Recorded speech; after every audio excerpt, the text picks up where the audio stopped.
Shawn Stevenson, what's going on, my brother? What's going on? Good to see you. It always lights up my day when I get to hang with you, text with you, interact with you in any way.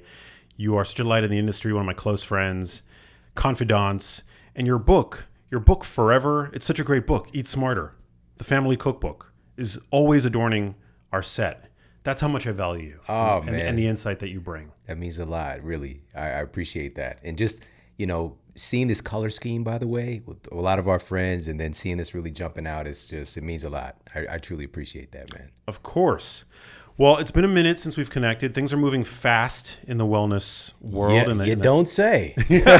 Very fast. Yeah. Well, I figured a good place to start today for this conversation is, I guess, an overview of sorts with regards to the landscape of longevity. Yeah. So you are always deep in the weeds, the scientific literature, always talking to experts on your show, the Model Health Show, which is amazing. But let's dive right in. What would you say today? We're in, what month is it? I don't even know. April 2025. What would you say are 5 mind-blowing things that are proven to extend lifespan? Yes, let's do this. Yes. So one of the things that's really getting a big spotlight shown on it, thankfully, is the microbiome. All right, so now we've got a ton of data on this. One of the most recent studies on this was published in 2019, and it was published in the journal Gut Microbes. As you know, there's journals dedicated to just about anything you can imagine.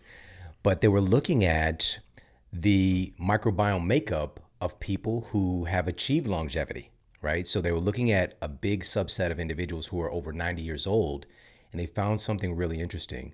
People who had achieved this longevity had far greater diversity in their microbiome, more than people who are in the control group who are decades younger. All right. So there's something about this. Now, this isn't causality, of course, but there's this really powerful connection with the diversity of our bacteria, our gut bacteria, and how long we live. Now, what the researchers, and they looked at other confounding factors, but they really drilled down and found that these individuals who had more diversity in their gut microbiome had far lower markers for inflammation. And that's another one of these big catchwords today. Thankfully, we're talking about inflammation being a culprit behind so many chronic conditions. And so we're seeing there's this powerful regulatory force within our gut that's helping to keep inflammation in check. And so what we want to strive for, if we're looking at longevity and having that as one of our tenets, our intentions, is making sure that we have a diverse microbiome, right? Diversity was the hallmark found in the study. Now, of course, we've identified, and you've talked with Dr. William Lee, who's a really good friend of mine as well, and we've identified some specific strains, but this is going to just depend on where you live and all these different things. All right, Akkermansia is one of them, but more so than specific strains, it's the diversity and having more of the, quote, friendly or gut buddies, that our other mutual friend, Dr. Gundry, calls them, other friendly flora. And so how do we ensure that we're making sure that we're getting enough microbiome diversity? That's the question. That is the question. And so I talked about this in the Eat Smarter Family Cookbook, but also in particular, Eat Smarter, which came out around 2020, shared a ton of studies on this. The number one way to increase your microbiome diversity is increasing the amount of diverse food inputs.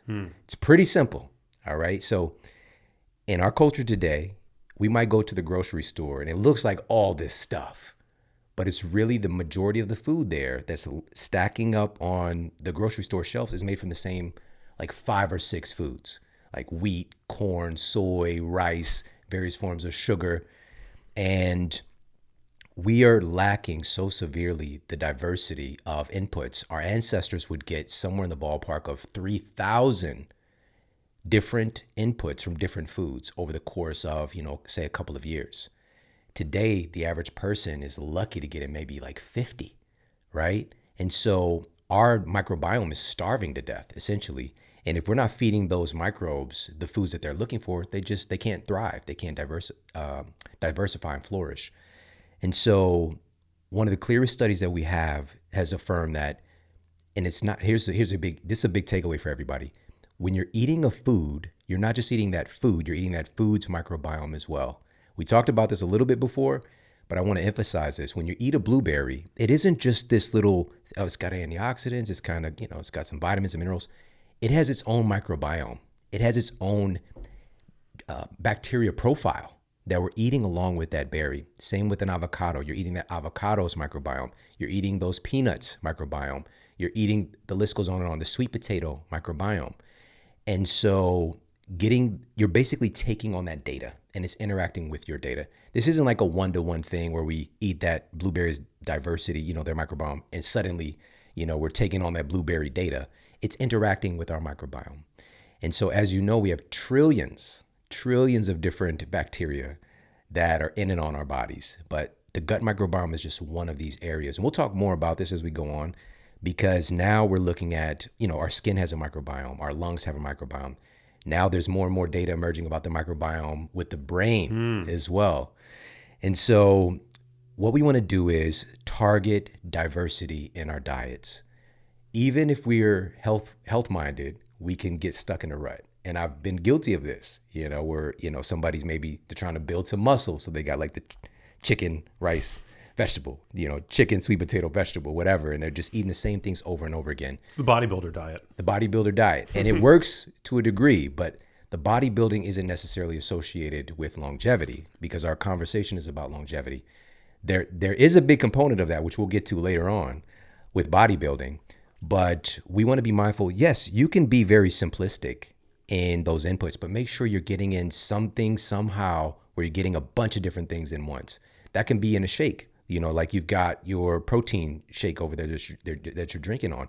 You can add another, 5-6 things to that. And you've done this before, experimenting, blending a bunch of stuff up. But getting those different plant inputs in particular, and this has been controversial. We both have talked about this. We've got friends who are hardcore carnivore diet, hardcore vegan diet. And the reality is humans evolved eating as an omnivore and eating a diversity of these inputs.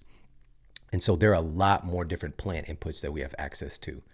Even the average American, of course, isn't eating a diversity of different animals as well. Like my wife is from Kenya, so they eat goat, nyama choma. And for me, it's just, her aunt made it one time. I was just like, I can't do it. I was just pitching the baby goat yoga. I was just like, I couldn't get into it. You know what I mean? And so, but maybe striving to, again, like if you maybe try a different type of fish when you go out to a restaurant, like just taking those opportunities to get in more diversity in your diet, be consistent in it. We have some colleagues who are like urging people to get in 30 different plant inputs a day or different nutrition inputs. I think that's a bit much. I don't think we should try to strive that far. I think we should do something that's a little bit closer or easier on ramp for people, which is 10 to 20, right? Because the average person, again, is getting like 5 to 10, right? So just upping the diversity of those inputs is going to help to diversify your microbiome, which is going to correlate with a longer lifespan. You're so right. I mean, today, the standard American diet, I feel like there's the illusion of variety, but really most of the foods that Americans today are consuming, I mean, they fall within the category of ultra-processed foods, which are just permutations of the same handful of crops that are monocrops today that are really high in their caloric density, typically pretty low in nutrient density, right? Like wheat, corn, rice, you mentioned some of these. And they don't often contain many of the phytochemicals that we're starting to understand now are powerfully associated with good health. So I think this is fantastic advice. You just open the door to another part of that, which is protecting the microbes we have. If you're eating all of these highly refined, ultra-processed foods, they're coming along with the conglomeration of things that are toxic to our gut. Not to mention the pesticides, herbicides, rodenticides, all these things that are designed to kill small organisms can wreak havoc on our gut. And so, being mindful of that. And also you mentioned this illusion of diversity. If you go down a cereal aisle, there's so many options. There's so many kinds. All right. We didn't have much money, so we got the off-brand stuff, but it was so many. We didn't have Fruit Loops. We had like Fruit Rings. And there's like, instead of Captain Crunch, it was like King Vitamin or some shit. But it still looked like there's all these options. But it's really all made from the same stuff. And so just taking back control of our thinking and being more intentional, especially when we're going into the produce section. And here's another big tip for everybody. And this is something that I've been very adamant about recently, like the last couple of years. There's great websites as well. Maybe you could throw one in the show notes where you can look up seasonal produce in your area, right? You could just put the city that you're in, and you could see what's growing in your environment. That's probably just based on evolution. Nature's providing inputs that can help you to adapt, right? We got this category of like adaptogens, but really all food in our environment is like providing, it's in our environment, and we are a part of our environment. And that's what we forget. And so looking up some seasonal produce, like more recently, so this was maybe like 2 months ago was the last time I looked, it was like persimmons, like stuff that I normally wouldn't get and don't necessarily like, but I just grabbed a couple persimmons. There's a certain type of grapefruit. It was like green. It was a massive type of grapefruit. Is that a pomelo? Yes. Is that what that is? Yes, it's a pomelo. Yeah. I just impressed myself being able to identify. I don't think I've ever had a pomelo, but I've seen it. Yep. I'm like, what the hell is that? It was in season, so I just grabbed some pomelos and sliced it up, had it, just getting in these. And it's because of having that insight and the intention. And then it brings a level of fun. And also, at some point, you're going to find stuff that you really resonate with, too, that you might find your new favorite food. I think everybody listening or watching, you have yet to have your best meal. You've yet to have the greatest meal that brings the most pleasure and joy to your life. That's still to come, Still to come. Yeah. I love that. Gut bacterial diversity, super important. Lower levels of inflammation, you mentioned. Yeah. I mean, that's major. Yeah. A lot of people are struggling with inflammatory conditions today.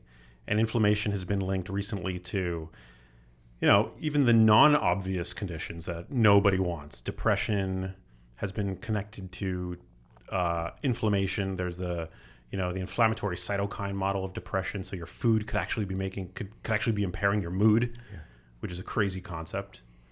I love this. And we know that depression, we have an epidemic, to say the least, of mental health conditions, but depression is now the number one disability in the United States, number one cause of disability. And it's, wreaking havoc on our society. And we know that it is counter to longevity as well. So we don't want to just live a long time and be unhappy. You know what I mean? We want to keep our faculties. We want to have great cognitive function, good mental health, feel good, be happy. And all these things feed to each other. And we'll talk more about this. But number one, again, is diversity of your microbiome. We know this. We've got tons of studies on this. I just mentioned just a couple at this point. But to move on to the next one, this really kind of piggybacks on that sentiment, which is, again, keeping in mind that we're part of nature as well. We need a lot of diversity with our microbiome, a diverse community. We need the same thing for us as well as human beings. So number two, for longevity, one of the biggest bodies of evidence that we have, we talked about this before, but I'm going to reiterate this point. Brigham Young University, meta-analysis, over 148 studies, 148 different studies. And they checked out all these different confounding factors. And they found that having healthy social bonds, the quality of our relationships, people who have healthy social bonds have a 50% reduction in all-cause mortality compared to other people, all right? 50% reduction in death, essentially from all causes. Now, again, they looked at beating obesity. They looked at exercise. They looked at all these other things that matter. But the quality of our relationships mattered more. It was the number one thing. But we don't talk about this. We're looking for the next biohack. We're trying to red light our nuts. You know what I mean? But instead of like focusing on the thing that matters most, all right? If you're going to red light your nuts, do it with friends. Do it with friends. You heard it here first. So keeping this in mind, and also, one of the people who's been a big influence on me is Dr. Waldinger. He's the director out of the longest running longitudinal study at Harvard of human longevity, really. But it happened by accident how it all happened. But again, he's reiterating that point. And he didn't believe it. I have a strong skepticism bone, which I think is very healthy today more than ever. And so did he. So when he was getting past the baton in this longevity study, he was skeptical that relationships mattered so much. So he went and reviewed the data. He went and checked with other top institutions, and he found, I can't deny it, having warm, as he called it, warm social bonds or warm social relationships was the number one factor determining how long you're going to live. Now, with this being said, how many of us are actually educated on how to have healthy relationships? Yeah, I didn't take that class in school. You know, Yeah. like, and today more than ever, we are so disconnected in a way. You know, like we can just look on an app to find a significant other, or you know what I mean. It's just, I this was prior to me. You know, like I met my wife prior to this innovation, but no longer are humans interacting with each other in the real world in a truly organic way. You know, not to negate the benefits there are tons of great relationships that work out with apps and things like that. But there's so much disconnection, like, and we're more isolated than we've ever been, right? We're spending more time. My point being, we're spending more time on our devices and it's dividing us. And so we're not spending more time, which in the real world, you're getting feedback immediately, whether or not you're connecting with somebody. And we also, and this is just to get a little bit more into the metaphysics, quantum physics. I've been studying a lot of the weird stuff with quantum science. It's just so weird and amazing. But Heart Math Institute, they were looking at some of the energy fields that the human body emits. And so we've known about this stuff for a long, long time. And so like just a great example is like a heart monitor. You know, you can see the electrical output of the human heart. Like we are a electrical electrical biomagnetic entity, right? And so the researchers at Heart Math found that the human body, specifically from the human heart, it has an electromagnetic field that expands from your body. It can be as far as 8 feet from you, all right? And so it's this energy field. And so when you're close to other people, your energy field is interacting. We know that we're exchanging microbial data, right? We're exchanging data for our microbiome. We know that people who have pets or have different people that they're around have more diversity of their microbiome and they tend to have a longer lifespan, right? I can go on and on. We're exchanging things that we can't even see when we're with other people.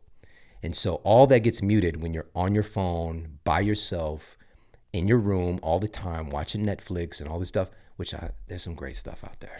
Okay, let's just be honest. But we've got to be more proactive than ever before. AI is here, all right? My youngest son, he's 13. He was just, some commercial came on about AI and he was like, Dad, people are acting like they didn't see the Matrix. And I was like, bro, you're 13. How did you know that? Like, that's amazing. And so it's here, but I think our greatest job or blessing potentially in this, because it's here, like we might as well just understand that. How do we evolve and adapt? Investing more in our relationships and being in the real world with other people.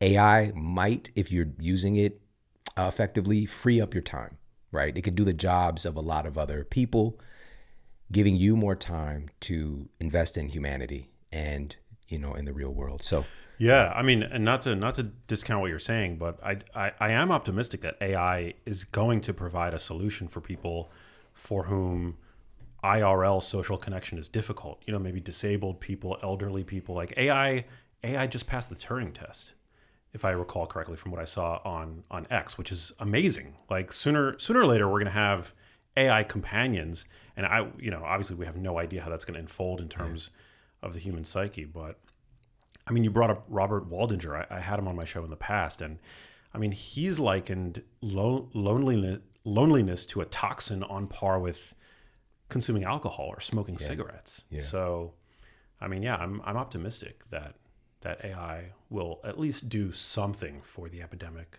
of loneliness. At least that's my hope. I could be naive. Yeah. AI could turn around and just like start executing us like T2 style. I mean, you know, it's one of those things, man. That's why I'm always very polite with ChatGPT. I'm like, please and thank you. Yeah. Because you never know. Yo, the day it becomes sentient. ChatGPT is listening right now and taking notes. Like, who got respect? Who's putting respect on my name? You exactly. know? So it's like, I think was it Billy Madison? Where like some guy at the end like assassinated somebody and Billy Madison like, I'm glad I apologized to that guy, you know. But let's look at some of the factors underneath why this matters. So I mentioned how we're sharing microbial data, how we're interacting with each other, you know, the energy field, and that's again getting a little bit outside of the parameters of conventional science, but also being around other people, especially people that you feel safe with. dramatically increases your production and mobilization of what we refer to as these kind of anti-aging, health affirmative hormones and neurotransmitters, things like oxytocin, for example, which is really getting a moment as well. But oxytocin, all we're doing with modern science is identifying stuff that our ancestors knew forever. Like being with somebody that you love, hugging feels good, all right? Oxytocin is getting this nickname of like the love hormone, the cuddle hormone. There's so many others. Many we've not even identified yet. There's anandamide. There's, prolactin has some roles in this. Like there's so many others. So to just make it like that is the love hormone, it's not like that. But what we do know is that it is one of the most remarkable hormones that is able to counteract the activity of cortisol. All right. So we know that most of us are just cortisol addicts today, just stress on tap.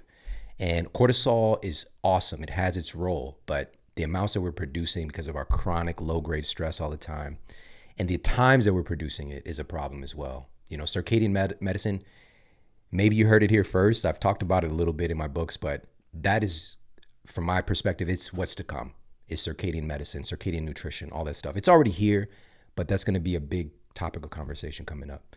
And so oxytocin, cortisol, we were talking about cortisol. Cortisol produced high levels at night, very disruptive to sleep quality. If you're watching Netflix, if you're watching Severance, right before bed, your cortisol is going to be a little elevated, all right? And you might have your blue light blocking glasses on. I helped to popularize that, okay? 12 years ago, Sleep Smarter came out, all right? So I get it, and it does help, but there's a stimulation when we're on our devices, right?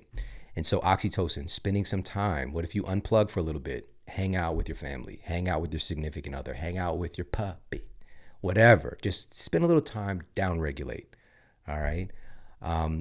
We mentioned a little bit of the microbiome exchange. That's also immune system data, right? So a big part of longevity is not dying, all right? A big part of longevity is not dying. What are the main things taking us out, right? Heart disease. We'll talk more about that in a little bit, but in particular, with the next one I'm going to share, but also all manner of immune system dysfunction, whether it's related to cancer, whether it's related to infectious diseases. We've got to make sure that our immune system is strong and resilient and intelligent, right? And so the ability to have immunomodulation is one of those things that is improved when you're around other people and having healthy social bonds.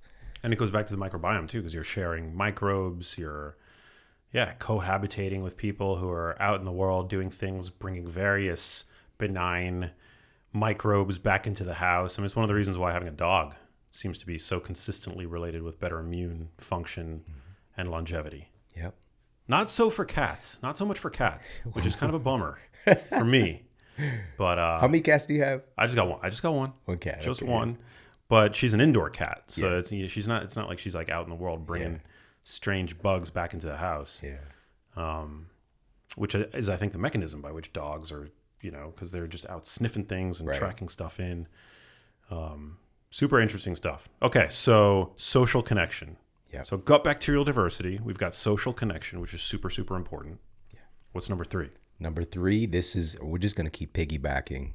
And this one, with that social connection, number 3, with some sound data on longevity, is sex. All right. So I'm going to share this study specifically. So this was... You just made a lot of people either really happy or really depressed. Well, we're going to dive in. We're going to dive in. No pun intended. This was a 16-year study, and this was published in the American Journal of Cardiology. All right. So again, this is a journal dedicated to the heart and cardiovascular system. The number one cause of death in the United States still is heart disease. And this was conducted with over 1,000 male participants. And we're going to talk about women as well, by the way. But this was over 1,000 male participants aged 40 to 70. And it found that men who had sex at least twice a week were almost 50% less likely to die from heart disease than men who had sex once a month or less. There's a connection there. That is such a huge, 5% is remarkable, but 50% is mind blowing. It should make us stop in our tracks. Like, what's going on here? Now, again, we can't talk about causation with this because it probably goes both ways. No pun intended. Is that going to keep happening? So looking at the ability to have sex and have a healthy sexual relationship means you have good circulation, right? You have good blood flow. And one of my really good friends is Dr. Daniel Amen. And him and I have had multiple conversations about this and understanding that circulation, that blood flow. So this could be a chicken or egg scenario, but they help each other. And with that being said, having that healthy social connection, it isn't a relationship, intimate connection in particular. It isn't just preventative of heart disease, but also it is remarkable because he's a brain expert. He has the largest database of SPECT imaging. So he's scanned everybody's brain from Muhammad Ali to Justin Bieber. Yeah. You know what I mean? And his data was used for the big NFL study. The list goes on and on. He's a genius, absolute brilliant guy, but the sweetest guy as well. And his work was also mirrored by researchers at the University of Maryland who found that regular sexual activity was able to actually stimulate neurogenesis. All right. And when you hear that, there's another study coupled with that one that came out in 2010 that found, of course, it was the hippocampus, the memory center of the brain, glorified memory center of the brain. But this stimulates growth and development, new brain cells. There's something about sex that is just like it pushes that button that turns on, another pun, turns on that brain activity. And one of the things that he shared with me was that our largest sexual organ is the brain, contrary to, what the guy might say. But, it's just keeping that in mind that, it's great and nourishing for your brain, for your cardiovascular system. And there's studies in particular on orgasm with women and studying brain activity and seeing how remarkable it is with creating positive changes in the female brain. So helping to reduce stress, obviously, but making the brain much more resilient, more healthy blood flow and circulation in parts of the brain associated with better cognitive function, disease prevention, the list goes on and on. So we know that sex and orgasm, but they don't necessarily go together or have to go together, but that intimacy in particular, again, seeking that out, being more intentional about that. We're in a society that tends to pull that away, right? So a big part, even without the sexual intercourse part, just the proximity, being close to the person that you care about or that cares about you. And for those who aren't currently, doesn't have direct access to smashing, all right now, it's totally okay. Of course, you could have your eyes on that, but just being around, do whatever you can do to be around people that care about you. There's so much benefit that comes from that. We're just talking about going, all the way. Like, what does the data say? Now, to get into some of the tactical things here, that study noted that twice a week created a 50% reduction in heart disease versus once a month. All right. Knowing this data is probably not a good idea. Well, you maybe want to send your significant other this podcast, maybe. All right. But just being like, honey, this has only been once this week. I need, We're tap coming the up watch. on Friday. Yeah. So it's not like that. It's the other things that are involved in the process of sex and having a healthy sexual relationship that help to support our longevity and our health, which is intimacy, which is being intentional, which is being compassionate and understanding and listening, or whatever quality needs to emerge from you to have that sexual health that you want to have. It isn't just this tactical thing, like I need to bust a nut, okay? Because it's like this time of of the week, right? Yeah, there's a lot to unpack there. I mean, I think if you're able to, as a man, if you're able to, and also female, because women have erectile tissue analogous to the penis. If you're able to achieve and sustain a healthy erection, I mean that's a good sign for your cardiovascular health. That's one of the first things to go. Yeah. A lot of people with preclinical cardiovascular disease, I'm sure like they develop erectile dysfunction. So I think that's, even if you don't have a significant other, I mean, I would wager that, if you're masturbating, and you're able to achieve healthy erections that way, like that's a good sign. It's also good for the prostate health. I was reading something, recently. I didn't do too rigorous a dive, but it's good for men for prostate health to ejaculate more frequently. I also think that mouth genital contact, particularly performed on women, a lot of women in the audience are probably gonna be really happy to hear this. It's my hypothesis that that's very good for, at the very least, the male's microbiome, because there's some good lactobacilli down there. A healthy vaginal microbiome. You want to share that? Yeah. We should put the title of this episode, Eat the Kitty. All right? Eat the Kitty. It's going to have multiple meanings, but this is one of those things where, again, we in our culture today, things are slightly different, but the culture that I grew up in, this was such a foreign concept, right? We're not taught about this stuff. We're just kind of thrust into, last one, that's my last punt. We are thrust into a sexual relationship without understanding the other person. We just had that awkward class in school, if you get that, right? Most of the time it's like middle school. And so little attention is paid to the female body, and really understanding, the role of the clitoris and, how pleasure it can be different. It's not just about this thing that you're thinking about as a guy for your own pleasure, but being more intentional in that and learning about it. Read a book, listen to some of these experts. When you mentioned the prostate health, I thought about my friend, Dr. Rena Malik, and she's an expert in sexual health for men and women.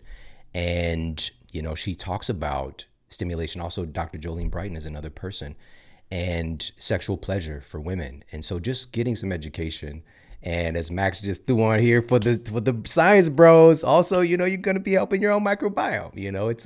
It's a win-win. Yeah. Cunnilingus is the new kombucha. No, but actually, do you remember this? There was a viral headline a couple years ago. A woman cultured the bacteria from her own vagina and used it to make yogurt. Well, damn. I mean, you can make yogurt out of anything. That was the thing. Point. Yeah. And we all know yogurt's damn coconut yogurt. Yeah. That's crazy. Dairy free. You've got lots of options. Yeah. Lots of optionality there.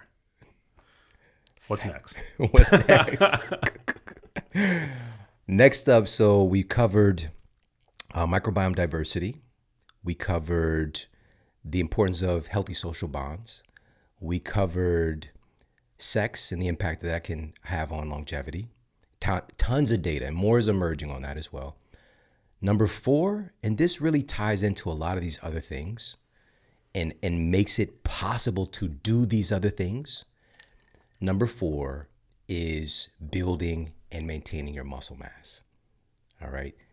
I'm so grateful. So many of my friends and colleagues are just championing this message right now. I text with Dr. Gabrielle Lyons. She's one of the sweetest people, man. She's always checking in on me, making sure I'm good. She's amazing. But she's a muscle-centric physician. And it's really a revolution in understanding, because it was kind of relegated, the idea of building muscle, to the bodybuilding community or athletes. And the personification, like how we identified that domain, oftentimes was associated with a shorter lifespan, ironically, or, not as smart, not as good cognitive health, or whatever the case might be, a dumb jock, right? Kind of stereotype. And when in reality, muscle is very likely, of all of our different organs and organ systems, we could make a strong argument that it is the organ of longevity. Now, I'm going to give some reasons why. Now, this, of course, the brain is huge in this. Obviously, it's controlling all this stuff. The microbiome, huge. But our muscle tissue is one of the biggest factors for our survivability, right? So being resilient, again, a big part of longevity is not dying. A big part of longevity is not dying, making us more resilient against whether it's cancer. We know that cancer trials, diagnoses, going through cancer treatment, people who have more muscle mass survive, all right? And whether this is, let's check off some boxes here. So when it comes to muscle is our body's primary source for glucose disposal, right? So we know that abnormal glucose regulation, insulin resistance, all these things are epidemics leading to higher rates of heart disease, dementia, cancer. The list goes on and on. We can make an argument that, the majority of the 10 leading causes of death are directly connected to insulin resistance and poor glucose management. Muscle is the number one reservoir for absorbing and clearing the blood of glucose. If you have muscle, your body just does it way better. All right. So it's like an insurance policy against prediabetes and insulin resistance, all manner of blood sugar abnormalities, right? So that's number one. So again, helping you to not die. Number two, muscle is in a very interesting way. It's kind of like, it's like a reservoir. It's like a container that holds on to and contains a lot of anti-aging compounds, hormones that over time, and this is why, people who have a healthy amount of muscle, if they get injured, for example, even in older age, they tend to recover, right? They might break something, but they're not wheelchair bound for the rest of their lives. Muscle has like a reservoir that's able to pump these things into your system to help you to bounce back. All right. So it's very protective. It's like a reservoir for anti-aging hormones. And another aspect is the myokines. All right. So we know that the emerging science with these myokines that our muscles produce when we contract them, when we're using our muscles, they're producing these myokines that have powerful impacts on keeping your brain healthy and protective. They're neuroprotective. They're also very powerful at helping to regulate and support your immune system. Again, helping you to not die. All of this is going on with muscle. I can go on and on and on. But the most obvious one is just the pure functionality. Muscle, what is its purpose? Like just superficially is to help you to do stuff, to move around, to be able to do life stuff, right? So whether we're talking about being with your community, right? Being able to walk or to play a sport or whatever the case might be, muscle is what is enabling you to do that. What about I have a very savvy audience, so I don't know how many listeners right now are thinking this, but just in the odd chance that there are some females listening that are like, well, I don't want to be too bulky. I don't want to pack on muscle like a bodybuilder, become G.I. Jane, Demi Moore, from G.I. Jane back in the day. How would you debunk that myth? Because it is a myth, right? Yeah. That weight training makes women appear bulkier. My man, I've been talking about this for almost 20 years, for over 20 years, actually. And now I'm hearing a lot of things that I've shared, like being echoed by really influential people.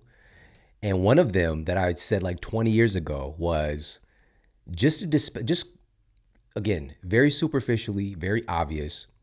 Men, we do a lot of stuff to try to put muscle on. We do a lot. We're trying to get in all these macros. We're doing protein shakes. We're working our ass off to try to build muscle.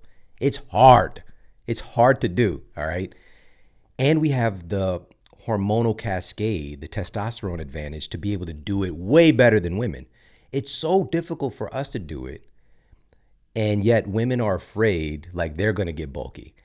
Most men are struggling their ass off to try to get bulky. Yeah. All right. So you could just put that to bed. This is not one of those things that to put on a sizable, noticeable, intimidating, scary amount of muscle takes so much. It's like a full-time job.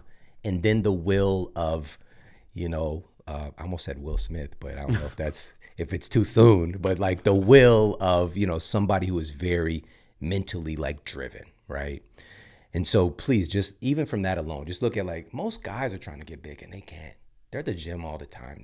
They're just not putting on muscle like that. Now there is, of course, strategy behind doing stuff and being able to, see some progress for women. And thankfully this conversation has changed dramatically in the last few years.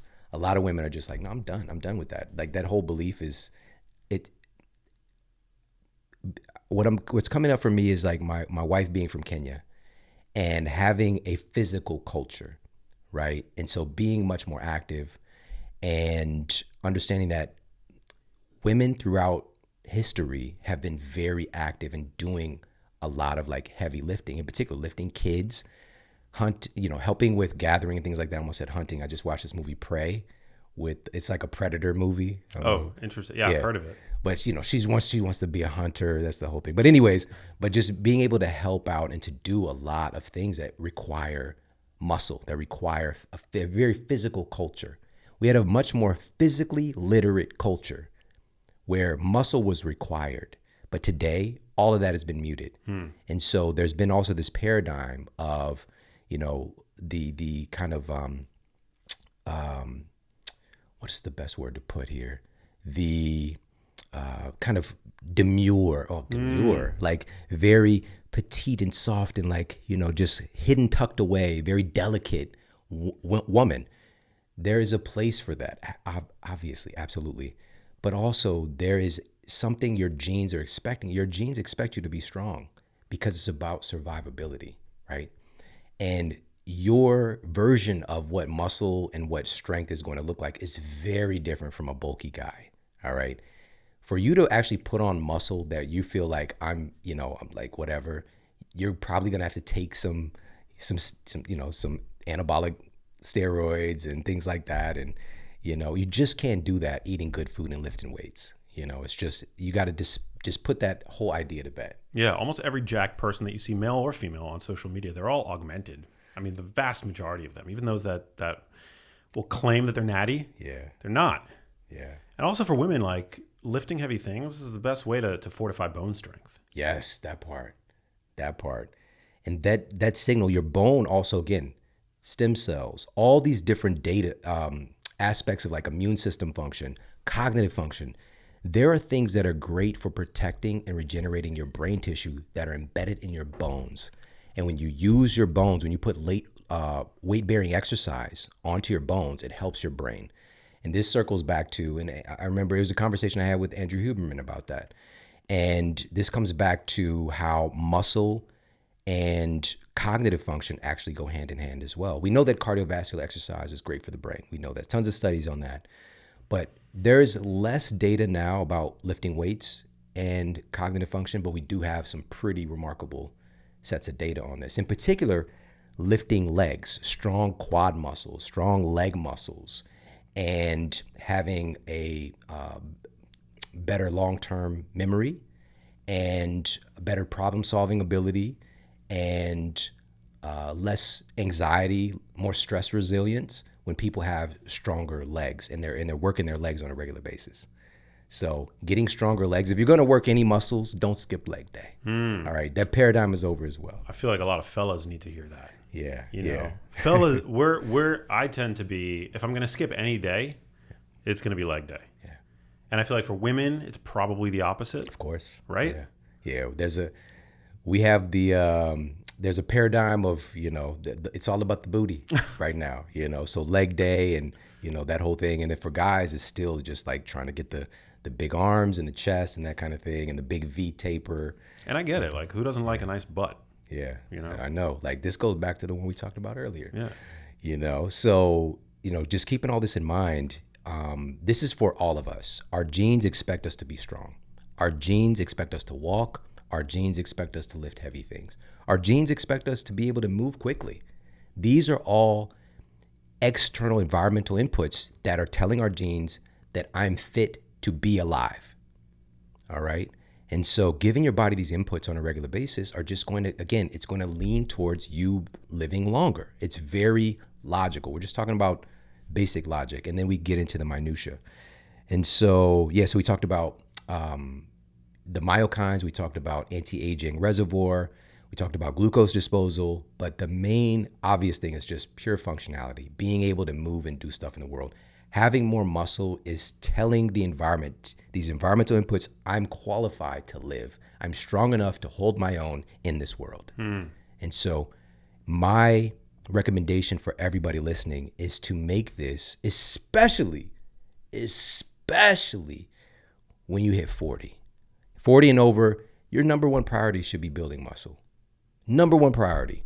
The cool thing is there's a lot of data, and this has been, but from really unhealthy populations, to be honest, but on just how much muscle you lose each decade as you get older, right? Sarcopenia kicking in eventually. Now we know that it doesn't have to happen. It doesn't have to happen. You can build and maintain your muscle at 80. You can still build muscle and you can still protect and maintain that muscle. Is it harder? Fuck yeah, it's harder. All right. So now is the time to bank the muscle. Bank it. Bank it. You can kind of coast on that for decades if you just maintain the muscle mass that you build. But, there's issues with protein metabolism as you get older. It is a thing. And it's more difficult, just even the energy and all the different things.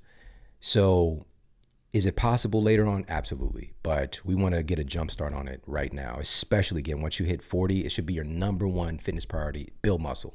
Amen. Everything else is cool. Build muscle first. Amen. Yeah. I love how you described it as an insurance policy. I had an exercise scientist on the show recently, Bill Campbell, who, he cited some really interesting research showing that even people in their 80s, are still totally capable of building muscle. Yep. It truly is never too late. Obviously, there's higher risk of injury. You want to make sure that you're doing it safely. If you've never worked out before, like my dad's never been in a gym in his life. You want to work with a professional so that you don't hurt yourself. But yeah, super good advice. And then nutritionally, before moving on, how do you support that? Because protein, you kind of touched on protein metabolism, but yeah, I would assume that there are certain nutritional recommendations that can help support those efforts. Absolutely. And some of this stuff, again, it's Captain Obvious, but because of the diet wars, we can create this kind of, we can have blinders on in our minds and miss this. And so when I started in this field, and it's 22 years now, been working in health and fitness, starting off in my university gym, working as a personal trainer, to opening my clinical practice, working as a nutritionist for years. When I had my nutritional science class in college, we were taught about the food pyramid, and we had this low fat paradigm. It was heavy, right? The teacher was talking about the studies on how fat, leads to cardiovascular disease and right? And the thing was, at the time, I wasn't as well-versed in reading the research myself. Neither was my professor. Because if they actually read something, it's more so this is handed out, this is the one sheet on what to talk about when it comes to this subject. So fat was shamed. Carbs more recently have been shamed, right? Low carb movement, low carb for life. And, all the while with these, and by the way, there's value in each of these. It just depends on you. That's really where I got when working with people, thankfully, and this was years ago, was doing what was best for the person and not based on what my beliefs were, right? And so some people had more fat in their diet. Some people had more carbs in their diet, right? But what was left out of the conversation, these diet wars, is protein. Protein was shamed big time because it's supposed to be this is the thing that shortens your lifespans. Too much protein. And some of the most well-conducted studies that have analyzed the data on protein intake, it's far from actually looking at not some isolated part of an animal food or a casein molecule, but looking at protein intake. It's far from, this dogma that we've been taught. And so all that to be said, protein has been here as a pillar this whole time. It's the most valuable things that our ancestors were looking for, all right? Throughout this human experience, hundreds of thousands of years, protein. You can get your hands on an animal, you're going to be all right, all right? And there are, again, thousands. We're not diminishing the value of plants and plant inputs, because we get into a camp of that, where it's just plants are trying to kill you. And then animals are what do you eat then, right? We are omnivores. We are very intelligent at being able to find, and our ancestors figured out which foods we could eat and eat healthfully and safely, because there's a limit to just about anything as well. Too much protein is bad too. You can eat too many, some of these plants, there's a toxic tolerance, right? You can hit a threshold where it is hurting you, but getting a little bit of it can actually help your immune system and your gut diversity and give you all these other benefits. It's kind of we talked with Dr. Sharon Berquist about this as well. Oh, yeah. And those plant inputs actually being one of those keys to longevity. It's that quote healthy stressor. But for some of our colleagues, they're like, we don't want any of that stress because it's killing you, right? That spinach is definitely, it's murdering you, right?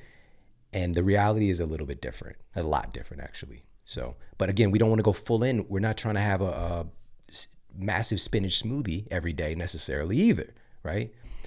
And so getting specifically to building muscle. Muscle is made from amino acids. It's made from proteins. This is just like if you don't provide your body with the raw materials to make it, if you don't eat protein, you don't grow. You don't build muscle. Period. That is just that simple.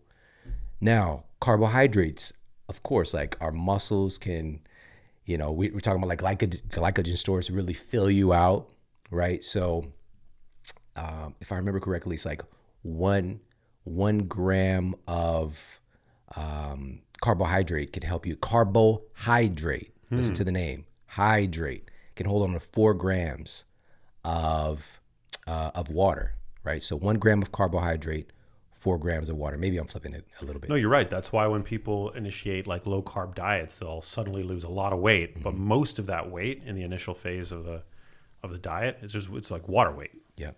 Yeah. And it's cool. Like it's cool that you can manipulate your body and do stuff like that.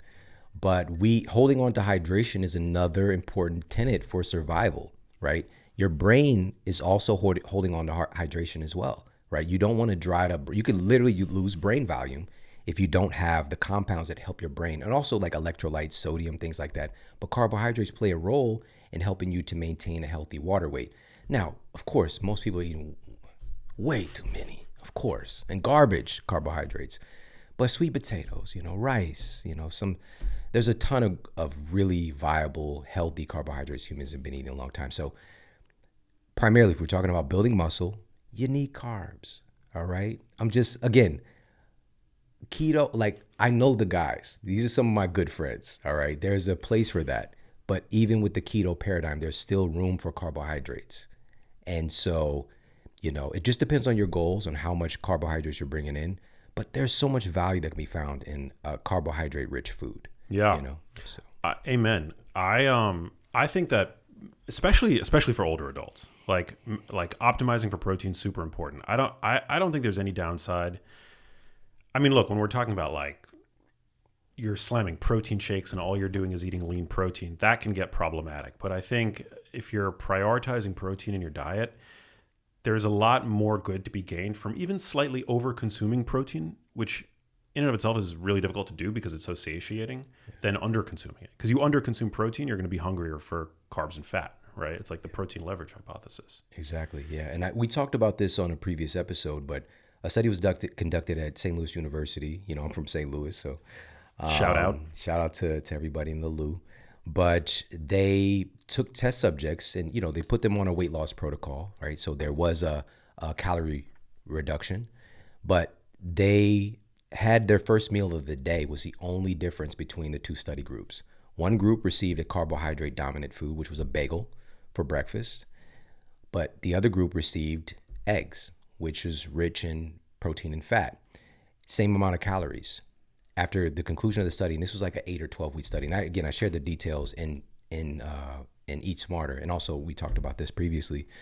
But at the conclusion of the studies, I don't remember the exact numbers, but it was over 50% more weight loss in the group who had the protein breakfast, the high protein and fat breakfast.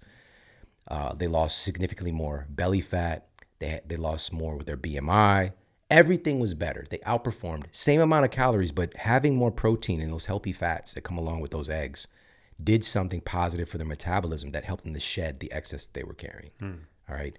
It's just how it is, and that's okay.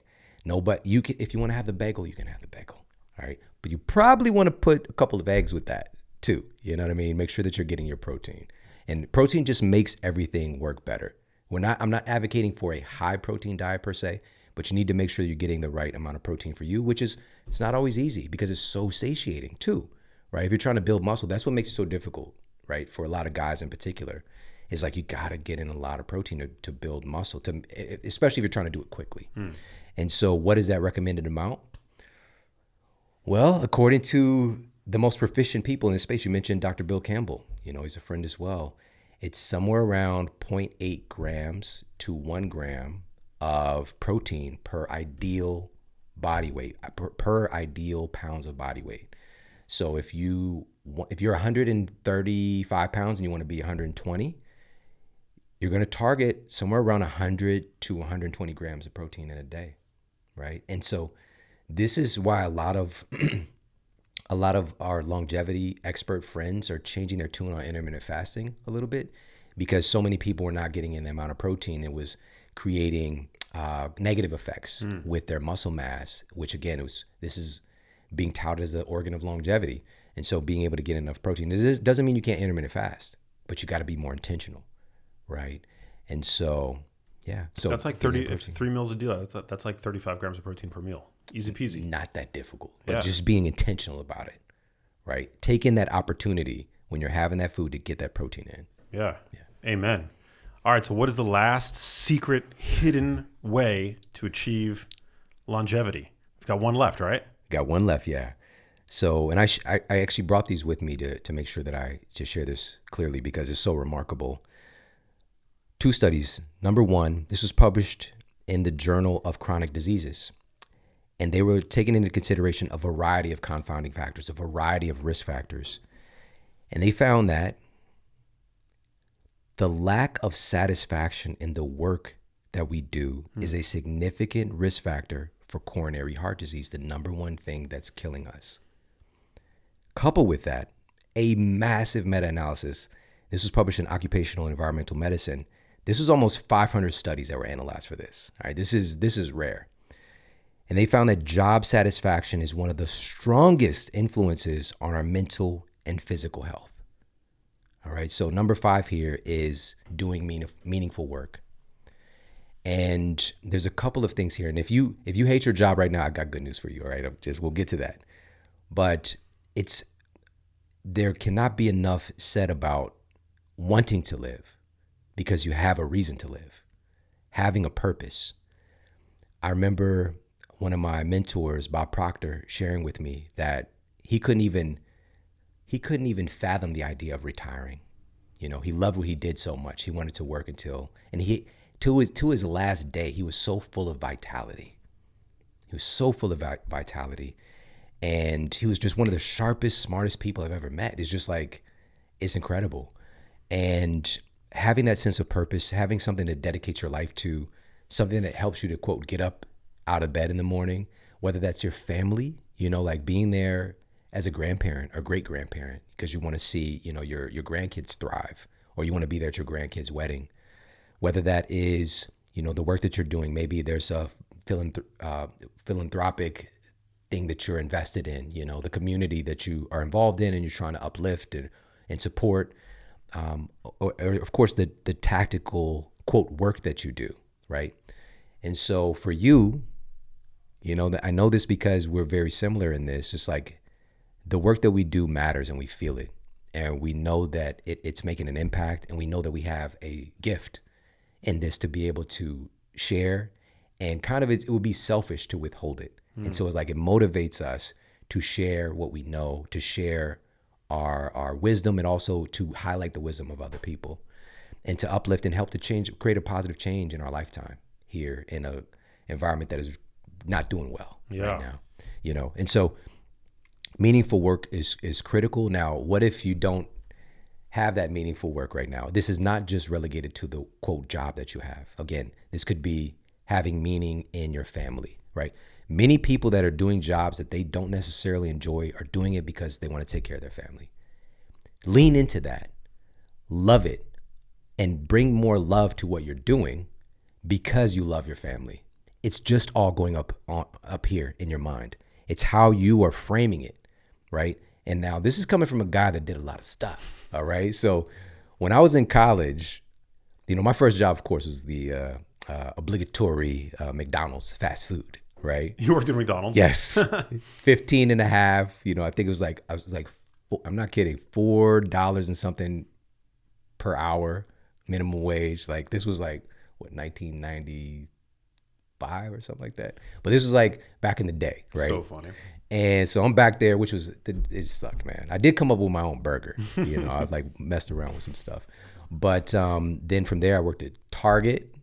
I worked at being from St. Louis, I worked at the Kiel Center, which is where the hockey stadium was. And so, which was one of the funnest jobs ever.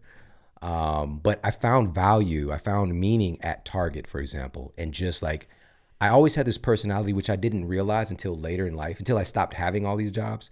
My personality was to be the boss, right? So I'm like 16 working at Target, but I found a way to like move up and to be able to pass out so we can get stuff done. I just wanted to get stuff done, right? So that we can get on to whatever else we wanted to do. And so, but working at the hockey stadium was dope.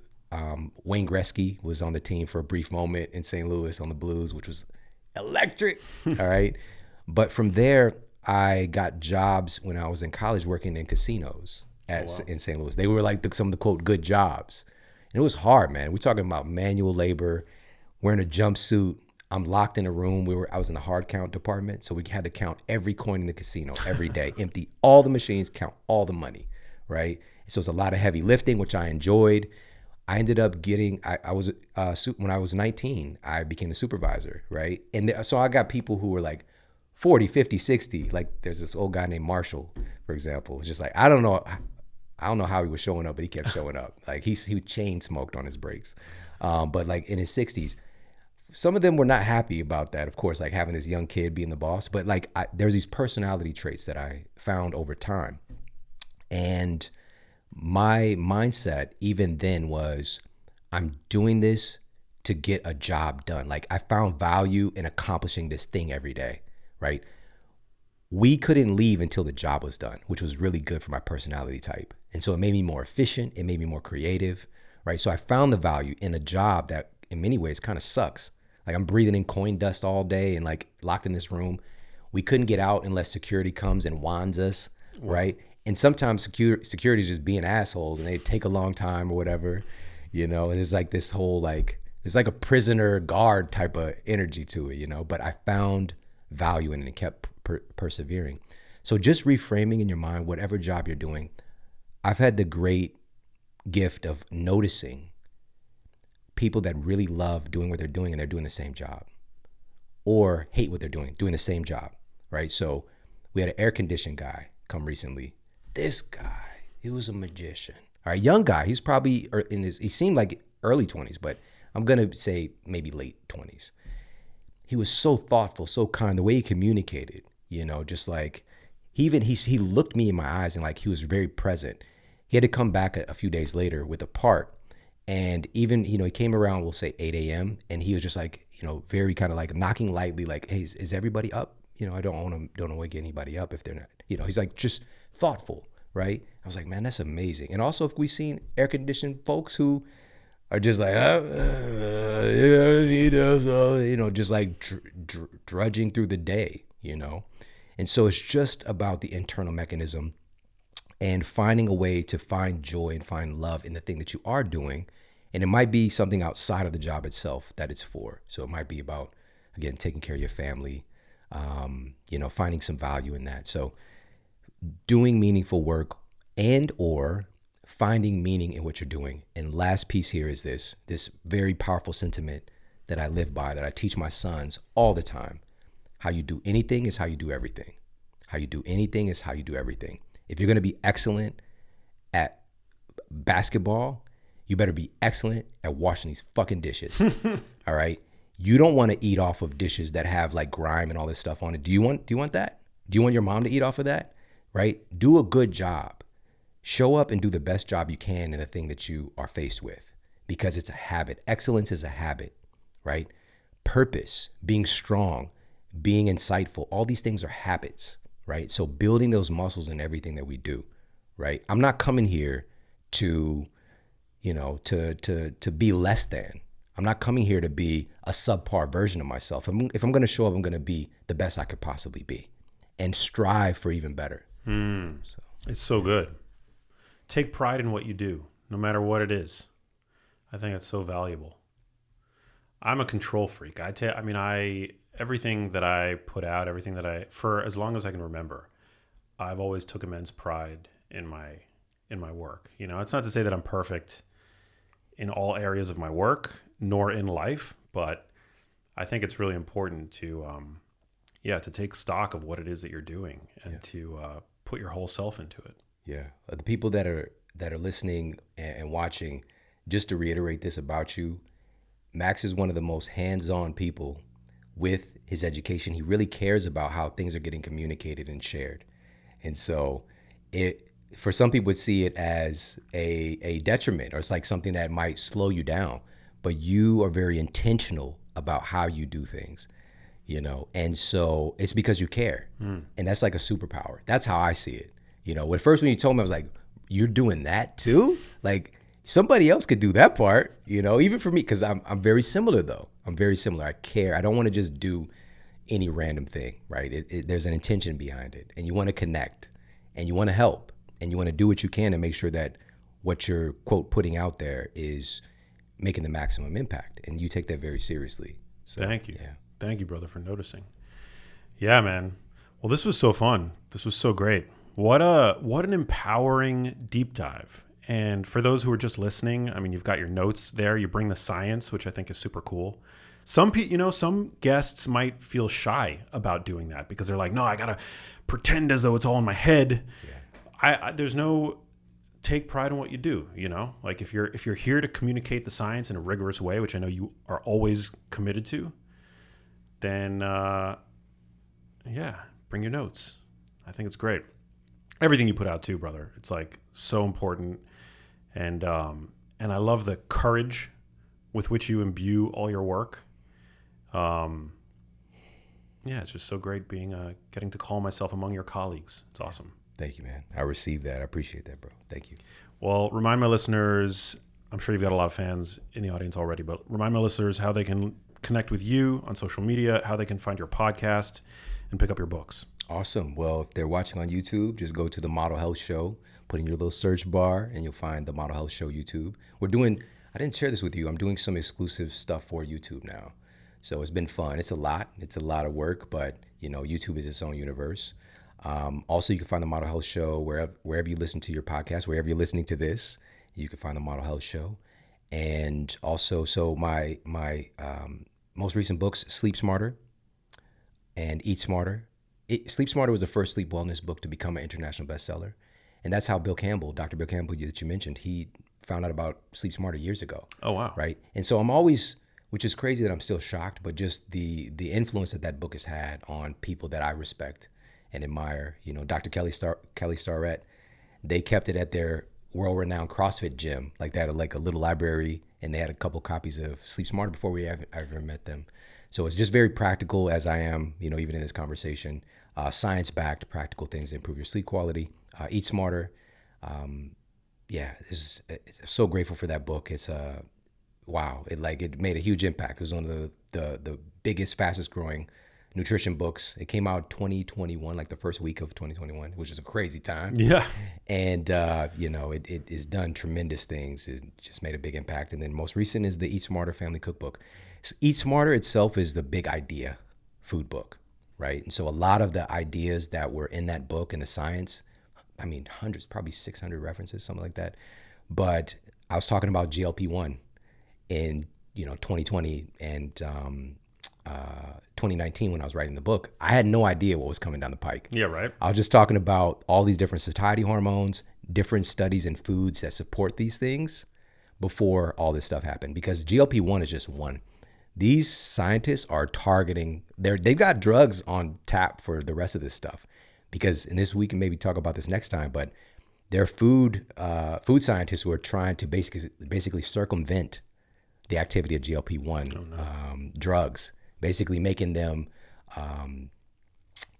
unimpacted if somebody's on the GLP-1. Because that's the thing, like you want to eat less of it, right? So they're trying to make foods that can circumvent that desire, make you still want to eat more. The food industry is shaking their boots. Yeah, that bottom line, man, take your money away. But so I was talking about that, all the different respective satiety hormones.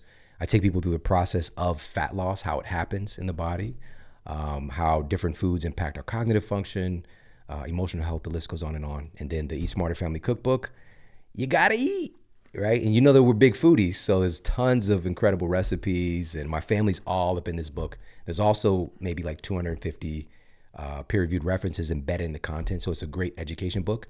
And to be 1000 with you, man, it's my favorite book. It's my favorite book because it's everything all in one. So we talk about nutrition related to sleep wellness. We talk about all the stuff that we talked about here today. It's all embedded in that one book. So yeah, you can pick that up.